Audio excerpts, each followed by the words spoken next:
À Bushman, la douceur angevine semble résister au froid hivernal, et c'est dans cet univers où l'eau et la pierre jouent de leurs reflets que François-Xavier Alexandre amorce la réalisation d'un nouveau polyptyque.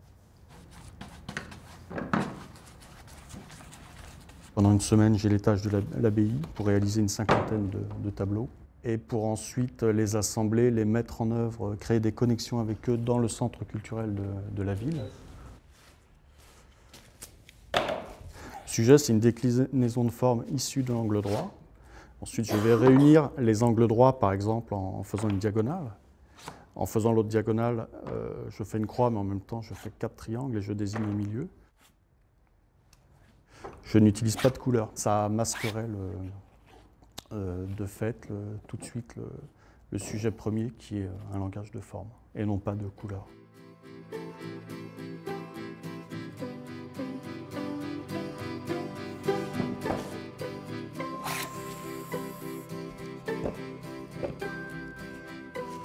Dans la peinture de François-Xavier Alexandre, chaque tableau existe de façon autonome, mais aussi comme la partie d'un tout.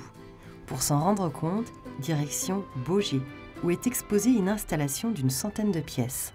C'est avant tout une écriture plastique, c'est-à-dire qu'il y a à la fois des éléments rationnels, des formes géométriques, mais des éléments lyriques, puisqu'il y a des endroits hasardeux et irrationnels dans la graphie globale. Ouais.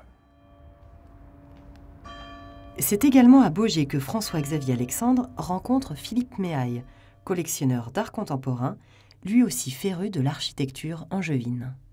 Tu n'étais pas sûr de conserver les petits motifs noirs là? Ouais, mais j'aime bien aussi qu'il y a un peu de carte à jouer, tu vois. Ouais, moi aussi. Surtout que je l'ai rejustifié par la présence de cela. Ouais. Non, la carte à jouer, je suis assez fan. Ouais. Dans cette maison, je me suis toujours défini comme la femme de ménage, parce que j'ai juste essayé de remettre la maison dans son état primitif. Et là, c'est l'idée de demander à quelqu'un de marquer un moment de vie dans cette maison. C'est la passion d'une vie, donc est-ce que je serais bien triste de ne pas le faire? C'est une aventure humaine aussi qu'on raconte.